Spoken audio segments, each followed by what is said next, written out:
Üç buçuk sene oldu bu kafeyi işletiyoruz. Yani buradan nereden bakarsan 10-15 tane insan, yani aile bazında çarparsan belki 50 tane insan ekmek yiyordu. Birinci pandemi başladıktan sonra 75 gün kapalı kaldık. O kapalı kısmında da herhangi bir kira yardımı yapılmadı. Herhangi bir sigorta yardımı yapılmadı. Herhangi bir nakdi yardım yapılmadı. Herhangi bir kredi desteği de verilmedi. Yani kısacası kapatın gidin evinize. 75 gün kapalı kaldık, geldik, faturalar üste binmiş. Sigorta binmiş. Ondan sonra Bağkur üste binmiş. Kira öyle ki kirayı da peşin ödemişler. Yani hiç kimse gelip de kapını çalıp da ya sen vergini verdin mi, sigortanı verdin mi, işçi maaşları nasıl, hiç kimse hiçbir şey demedi. Bu ikinci pandemi yani resmen burayı kapattırdı. Yani buranın artık kendine gelme ihtimali sıfır. Yani esnafa çay veremiyorsun bir kere. Herkes kendi çözümünü bulmuş ki esnaf da iş yapmıyor.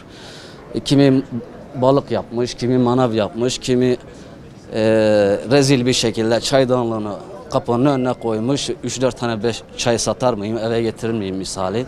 Ki ona da ona bile karışıyorlar, anladın mı? Yani buranın toplam ortalama masrafını, kira masrafını, Bağkur, sigorta masrafını sayarsan 10 bin lira eder. Sen burada 10 tane çay satmaya çalışıyorsun. Yani televizyonlarda baz baz bağırıp onu yardım ediyoruz, bunu yardım ediyoruz, şuna yardım ediyoruz. Biz hiçbir şey görmedik kardeşim. Hani nerede yardım? Hangi esnaf yardım almış? Burası kapatıldı. Herkes işsiz kaldı burada. Kara kara düşünüyoruz. Biz de çağrıya dedik, manav yapalım. Belki işte 3 aşağı 5 yukarı ekmek getirirsin eve derken yani onunla da pek fazla iş olmuyor da insan kimi manavdan anlar, kimi çaydan anlar, kimi sanayiden anlar, değil mi? Allah aşkına ben bunun neyinden anlıyorum ya? Neyinden anlayacağım onu? Kaç gün kalır, kaç gün çürür, ne kadara gider, ne kadara kalır.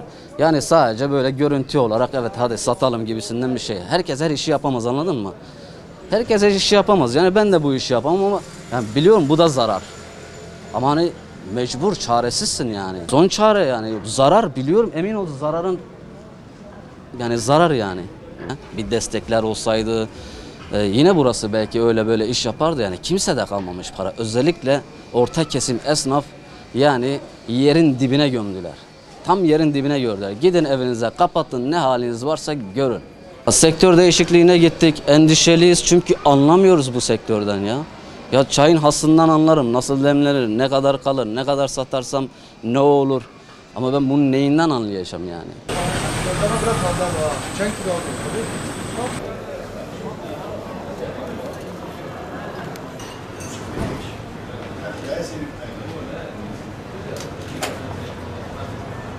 Maskeni tam.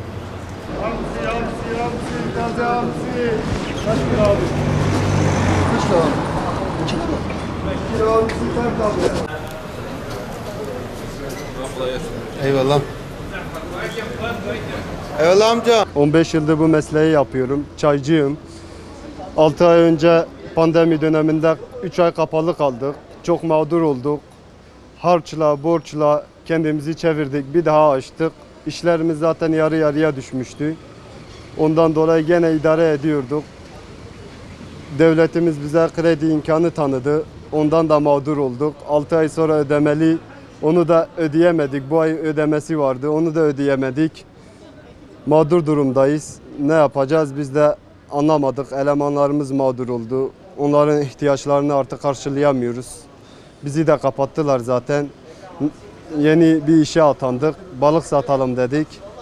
Ondan da hayırlısı Allah'tan. Bilmediğimiz bir meslek. İlk defa atandık. Bakalım biz de artık ekmeğimiz buradan gelir diye Bismillah dedik. Başladık balık satmaya. İnşallah bu işten de zarar etmeyiz. Evimize bir ekmek götürürüz. Toplam 6 kişi çalışıyorduk. 3 sabah, 3 akşam. Onlar da işsiz kaldı. Biz de işsiz kaldık. Onları da mağdur ettik. Biz de mağdur olduk. Hamsiye gel abi hamsi.